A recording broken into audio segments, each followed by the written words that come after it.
अस्यां संस्कृत संभाषण कक्षायां भवतां भवतीनां च पुनरेकवारं हार्दं हार्दं स्वागतम्। अद्य वयं तः पर्यन्तम् इति पठामः। तो आज हम लोग तः और पर्यन्तम के बारे में जानेंगे। तो जैसा कि दिनचर्या यहाँ है, मम दिनचर्या अर्थात मेरा दिनचर्या।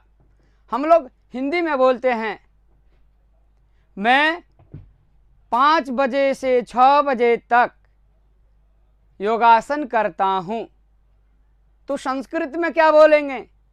अहं पंचवादनतः षड्वादन पर्यंतम योगासनम करोमि। तः अर्थात से, पर्यंतम अर्थात तक। तो यथा प्रातः पंचवादनतः अर्थात प्रातः 5 बजे से, अहम प्रातः पंचवादनतः षड्वादन पर्यंतम योगासनम करोमि। अहम सार्धषड्वादनतः सप्तवादन पर्यंतम स्नानम करोमि। अर्थात मैं 6:30 बजे से 7 बजे तक स्नान करता हूँ। तो स्नानम करोमि। पुनः अहम सार्धसप्तवादनतः 8:30 पर्यंतम अध्ययनं करोमि। अहम पादोननववादन न अहम सपाद 8:15 8:15। तुम किं वदामः?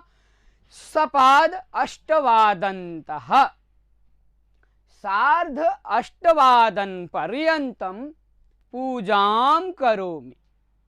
अहम सपाद 8:15 8:30 पर्यंतम पूजां करोमि। अहम नववादनतः 9:30 पर्यंतम गृहकार्यं करोमि। अहम 11:10 पादोनपञ्चवादन पर्यंतम विद्यालये भवामि। तो 11:10 1 बजे से 2 बजे तक, तो 1:00 2:00 पर्यंतम, 2:00 3:00 पर्यंतम, तः पर्यंतम इति प्रयोगं वयं कुर्मः। अग्रे यथा सायंकालस्य दिनचर्या अस्ति। सः सायं 5:00 सायं सपाद 5:00 5:15। तो हिंदी में 5:15 ऐसे। उसी का संस्कृत में सपाद पंचवादनम। अब 5:15 बजे से तो सपाद पंचवादनतः, पुनः सपाद 6:00 पर्यंतम क्रीडां करोमि। अहम 6:30 8:00 पर्यंतम अभ्यासं करोमि, योगाभ्यासं करोमि। पुनः अहम 8:00 10:08 8:10 हुआ है तो 10:08। तो 10:08 9:00 पर्यंतम भोजनं करोमि इति वदामः। पुनः अहम पादोनदशवादनतः 5:00 पर्यंतम। तो रात्रि वक्तुं शक्नुमः। रात्रो तो रात्रि पादो न दशवादन्तः पंचवादन पर्यंतम निद्रां करोमि। तः पर्यंतम इत्यस्य प्रयोगं वयं कुर्मः। यथा अभिषेकः सप्तवादन्तः अष्टवादन पर्यंतम गृहपाठं लिखति। अभिषेकः दशवादन्तः चतुर्वादन पर्यंतम विद्यालये पठति। अभिषेकः चतुर्वादन्तः पंचवादन पर्यंतम क्रीडति। 4 बजे से लेकर 5 बजे तक, 4 बजे से 5 बजे तक खेलता है, तो क्रीडति। क्रीडकः चतुर्वादन्तः पंचवादन पर्यंतम क्रीडति। तथैव छात्रः, कोई छात्र है वो 5 बजे से 6 बजे तक अध्ययन करता है, तो सायं पंचवादन्तः षड्वादन पर्यंतम अध्ययनं करोति। छात्रः सायं पंचवादन्तः षड्वादन पर्यंतम अध्ययनं करोति। पुनः गोपालः, किसी का भी आप नाम लेकर के बोल सकते हैं। गोपाल 8 बजे से लेकर के 4 बजे तक सोता है, तो गोपालः अष्टवादन्तः चतुर्वादन पर्यंतम शयनं करोति। पुनः मोहनः नववादन्तः दशवादन पर्यंतम दूरदर्शनं पश्यति। तो आप लोग भी जो है कमेंट्स बॉक्स में लिखिए अपना अपना दिनचर्या, अपनी दिनचर्या को लिखिए। यथा अहम प्रातः पंचवादन्तः षड्वादन पर्यंतम योगासनं करोमि, षड्वादन्तः सपाद षड्वादन पर्यंतम भ्रमामि, सपाद षड्वादन्तः सार्ध षड्वादन पर्यंतम स्नानं करोमि। इस प्रकार से जो है अपनी अपनी दिनचर्या आप लोग बोल सकते हैं। तः पर्यंतम का प्रयोग करना है। एवमेव यथा सुरेंद्रस्य प्रवासः। कस्य प्रवासः? सुरेंद्रस्य प्रवासः। अब देखिए सुरेंद्र जो है वह 10 जनवरी से 11 जनवरी तक दिल्ली में निवास करता है। तो सुरेंद्रः 10 जनवरीतः 11 जनवरी पर्यन्तं देहल्यां वसति, देहल्यां निवसति।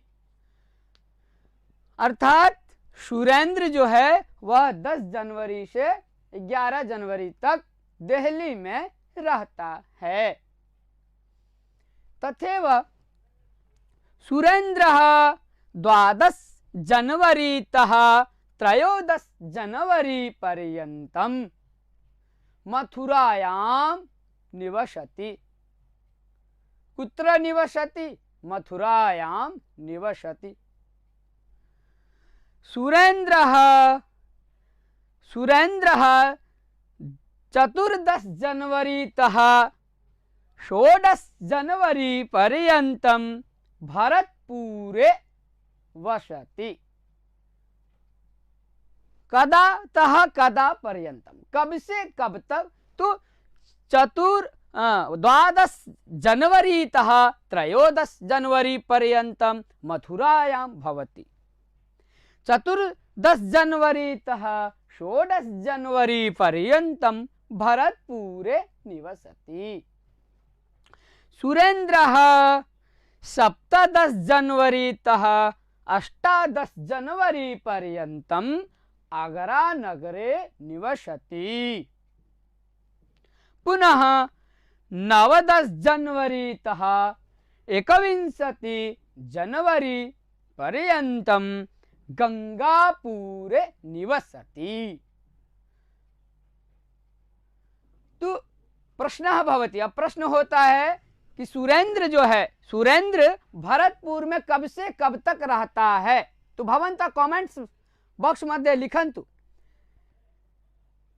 सुरेंद्र भरतपुर में कब से कब तक रहता है? तो सुरेंद्र भरतपुरे 14 दिनांकतः, कदा? तो जनवरी 14 दिनांकतः 16 दिनांक पर्यंतम, जनवरी 14 दिनांकतः 16 दिनांक पर्यंतम भरतपुरे निवसति।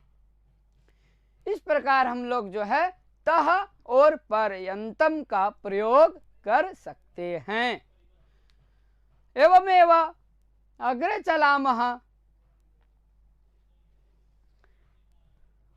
आम यथा अत्र मेघः दृश्यते, मेघ अर्थात बाद, पर्यंतम का प्रयोग हम सब करेंगे।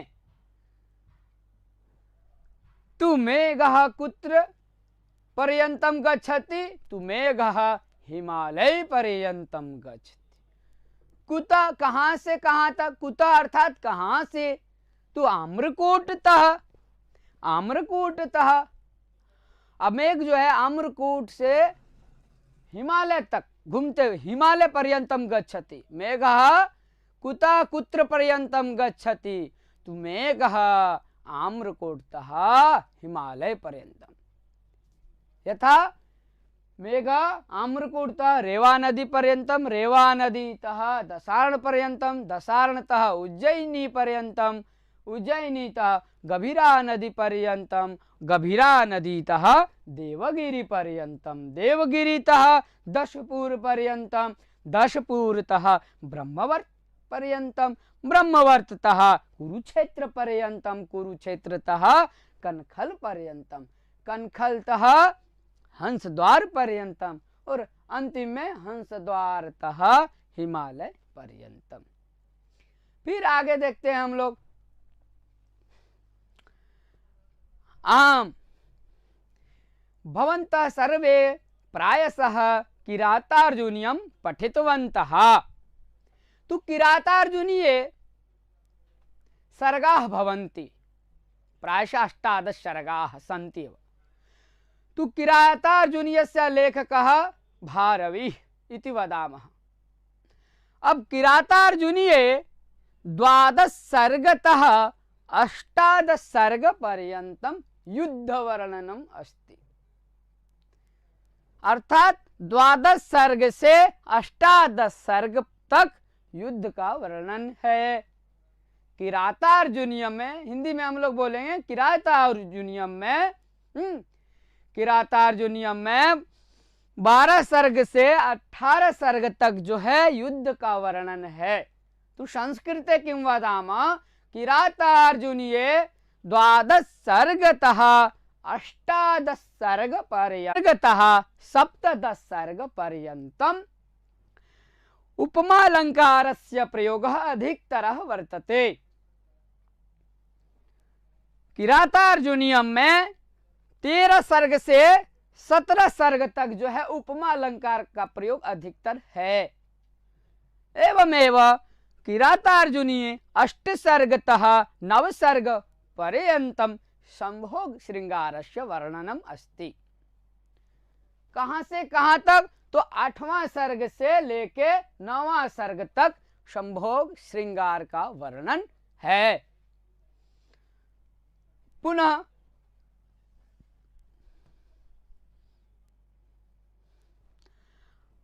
अब छंद का भी प्रयोग होता है श्लोक में। तो प्रथम स्वर, तो यथा एक श्लोकतः 44 श्लोक पर्यंतम वंशस्थ छंदसः प्रयोगः वर्तते। अब किरातार्जुनीये ये श्लोकाः सन्ति, तेषु श्लोकेषु वंशस्थ छंदसः प्रयोगः वर्तते। अब जो है किरातार्जुनीयम में वंशस्थ छंद का प्रयोग है। तो कहाँ, तो प्रथम श्लोक से लेकर के, प्रथम अर्थात प्रथम श्लोकतः चतुश्चत्वारिंशत् श्लोक पर्यंतम।